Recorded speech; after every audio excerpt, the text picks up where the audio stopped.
Enterre mon cœur à Wounded Knee. Histoire de la destruction des peuples autochtones d'Amérique du Nord.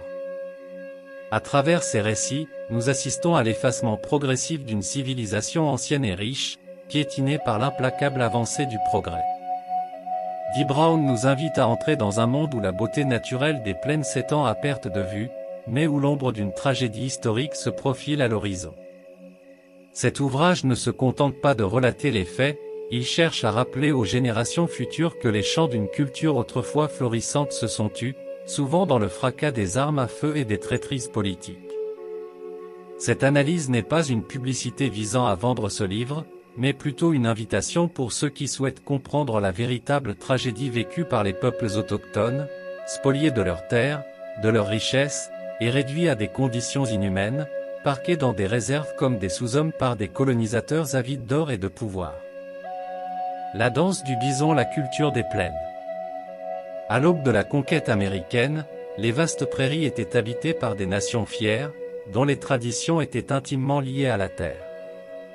Le bison, cette majestueuse créature, représentait bien plus qu'une simple proie, il incarnait le cycle de la vie et du renouveau. Les Sioux, les Cheyennes, et tant d'autres peuples vivaient en harmonie avec la nature, régis par des lois immémoriales transmises de génération en génération. Mais avec l'arrivée des colons blancs, les bêtes qui parcouraient jadis les plaines en d'innombrables troupeaux disparurent, abattus non pas pour la subsistance, mais pour la domination. Ce massacre silencieux des bisons était le prélude à une autre extermination, celle des hommes. Les promesses de Washington, la trahison des traités. Les chefs amérindiens, dans leur sagesse, tentèrent de négocier avec les représentants du gouvernement américain. Ils savaient que la guerre ne pouvait que mener à la ruine. Red Cloud, Sitting Bull, et d'autres figures légendaires s'assirent à de nombreuses tables de négociation, espérant que les paroles échangées auraient la même valeur que celles prononcées dans leurs propres conseils tribaux. Mais les accords étaient des mirages. Les terres promises aux Premières Nations étaient rapidement réquisitionnées, souvent après de fausses accusations ou des provocations orchestrées pour justifier les déplacements forcés. Chaque nouveau traité signé était une nouvelle trahison. Chaque promesse faite était effacée aussi rapidement qu'elle avait été formulée. La résistance désespérait les dernières batailles. Le chemin des larmes et le massacre des Sioux dans les Black Hills ne furent que quelques-unes des nombreuses tragédies qui marquèrent la fin de l'ère des Indiens libres. À Little Bighorn, Crazy Horse et Sitting Bull infligèrent une défaite cuisante à l'armée américaine, prouvant que leur peuple n'était pas encore prêt à capituler. Mais cette victoire ne fut que temporaire. Les guerriers, armés de flèches et de lances, ne pouvaient longtemps résister aux armes à feu des soldats américains, appuyés par des renforts inépuisables et une détermination implacable à dominer chaque centimètre du territoire. La bataille de Wounded Knee devint l'un des derniers chapitres sanglants de cette résistance. C'est ici, au cœur de l'hiver, que les chants des guerriers moururent sous la neige, emportant avec eux l'espoir d'une vie libre sur leur terre ancestrale. Les chants brisaient une culture en déclin. Au-delà des massacres physiques, les peuples amérindiens furent privés de leur culture, de leurs traditions, et de leur spiritualité. Les enfants étaient arrachés à leurs familles pour être envoyés dans des écoles où l'on effaçait leur langue et leur identité. L'évangélisation, imposée par les missionnaires, venait étouffer des croyances millénaires. Chaque histoire racontée autour des feux de camp, chaque danse exécutée sous le ciel étoilé, chaque prière murmurée à l'esprit du vent était désormais marquée par la douleur d'un passé irrémédiablement brisé. Et pourtant, l'esprit de ces nations ne fut jamais entièrement anéanti. Enterrer mon cœur à Wounded Knee, la fin d'une ère.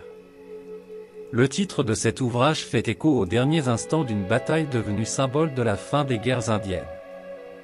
À Wounded Knee, un groupe de Lakota, affaibli et épuisé, chercha refuge, croyant que leur chemin de fuite leur permettrait de retrouver la paix.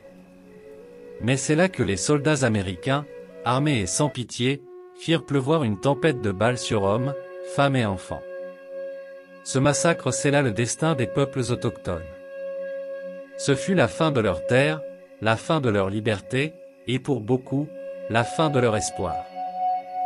Dee Brown choisit de ne pas simplement décrire cette tragédie, mais de montrer comment elle reflétait le destin d'une multitude de nations éparpillées à travers l'Amérique du Nord.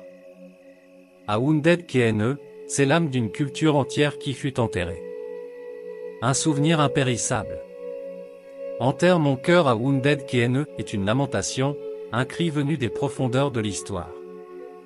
Ce livre n'est pas seulement un compte rendu historique, c'est un hommage aux peuples qui ont été trahis, assassinés, et effacés de la carte des États-Unis. Dee Brown offre une voix à ceux qui ont été réduits au silence, nous rappelant que leur héritage vit encore dans les mémoires de ceux qui se souviennent et dans la terre même qu'ils ont défendue. Ce texte, tel un poème funèbre, interpelle les lecteurs sur la fragilité des cultures face à la soif insatiable de conquête. Il est un avertissement contre les dangers de l'oubli et une prière pour que les sacrifices des Amérindiens ne soient jamais effacés de l'histoire de l'humanité. Ces récits sont un hommage, non une publicité pour le livre.